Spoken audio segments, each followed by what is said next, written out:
Bonus বৈষম্যের অভিযোগ শুভেন্দু অধিকারীর। কলকাতা পুলিশের সিভিকরা বোনাস পাবেন ৫,৩০০ টাকা, পশ্চিমবঙ্গ পুলিশের সিভিকরা পাবেন ২,০০০ টাকা। তখন তো মাননীয় বলেছিলেন অপপ্রচার করা হচ্ছে। পুজোর ৩ মাস পরে নতুন নোটিশ কেন? আজ বকেয়া মেটানোর প্রয়োজন হচ্ছে কেন? আজ প্রমাণ হলো সেদিন মিথ্যা বলেছিলেন মুখ্যমন্ত্রী। বক্তব্য বিরোধী দলনেতা শুভেন্দু অধিকারীর। লোকসভার আগে সিভিকদের মানভঞ্জন করতে হবে। এক্স স্যান্ডেলে তোপ দেখেছেন বিরোধী দলনেতা শুভেন্দু অধিকারী। কমলাক্ষ ভট্টাচার্য আমাদের প্রতিনিধি রয়েছেন আমাদের সঙ্গে। কমলাক্ষ, ঠিক কি বক্তব্য শুভেন্দু? দেখো, রাজ্যে ১ লক্ষেরও বেশি সিভিক ভলেন্টিয়ার রয়েছে এবং দুর্গাপুজোর সময় সিভিক ভলেন্টিয়ারদের বোনাস নিয়ে বৈষম্যের অভিযোগ তুলেছিলেন শুভেন্দু অধিকারী। তার কারণ কলকাতা পুলিশের সিভিক ভলেন্টিয়ার এবং রাজ্যের সিভিক ভলেন্টিয়ার তাদের বেতন বোনাস বৈষম্য যথেষ্টই, সেটা একেবারে নথি দিয়ে সেই সময় তিনি তুলে ধরেছিলেন এবং সেই সময় উল্লেখ করেছিলেন যে ২,০০০ টাকা মাত্র রাজ্যের সিভিক ভলেন্টিয়াররা তারা পুজোর বোনাস পাচ্ছেন।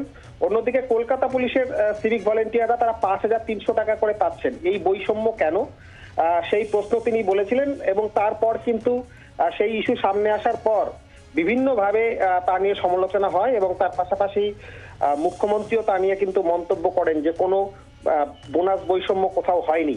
কিন্তু আজ যখন সরকারি নির্দেশিকা সামনে এসছে, সেখানে দেখা যাচ্ছে যে বকেয়া রাজ্যের সিভিক ভলেন্টিয়ারদের রয়েছে বোনাস সংক্রান্ত, সেই বোনাস মিটিয়ে দেওয়া হবে।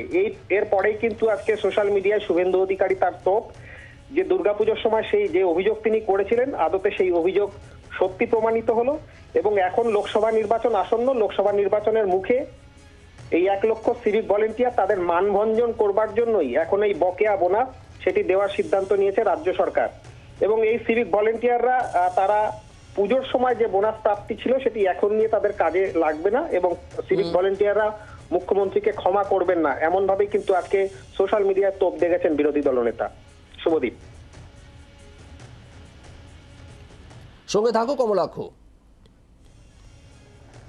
ফের বোনাস বৈষম্যের অভিযোগ শুভেন্দু অধিকারী। কলকাতা পুলিশের সিভিকরা বোনাস পাবেন ৫,৩০০ টাকা, পশ্চিমবঙ্গ পুলিশের সিভিকরা পাবেন ২,০০০ টাকা। তখন তো মাননীয় বলেছিলেন অপপ্রচার করা হচ্ছে। পুজোর ৩ মাস পরে নতুন নোটিশ কেন, এই প্রসঙ্গ উত্থাপন করেছেন শুভেন্দু অধিকারী। আজ বকেয়া মেটানোর প্রয়োজন হচ্ছে কেন? আজ প্রমাণ হলো সেদিন মিথ্যে বলেছিলেন মুখ্যমন্ত্রী। এভাবেই এক্স স্যান্ডেলে তোপ দেখেছেন শুভেন্দু অধিকারী। সামনে লোকসভা নির্বাচন ২০২৪-এ, তার আগে সিভিকদের মানভঞ্জন করতে হবে। এক্স স্যান্ডেলে এভাবেই তোপ দেখেছেন রাজ্যের বিরোধী দলনেতা শুভেন্দু অধিকারী। ফের বোনাস বৈষম্যের অভিযোগ করছেন শুভেন্দু অধিকারী। কলকাতা পুলিশের সিভিকরা বোনাস পাবেন ৫,৩০০ টাকা করে এবং পশ্চিমবঙ্গ পুলিশের সিভিকরা পাবেন ২,০০০ টাকা। এটা আগেই তুলে ধরেছিলেন শুভেন্দু অধিকারী।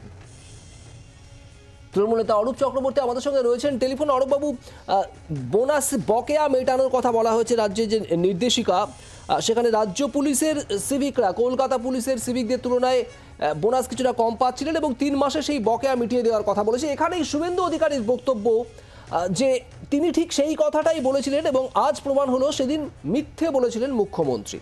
কি বলবেন?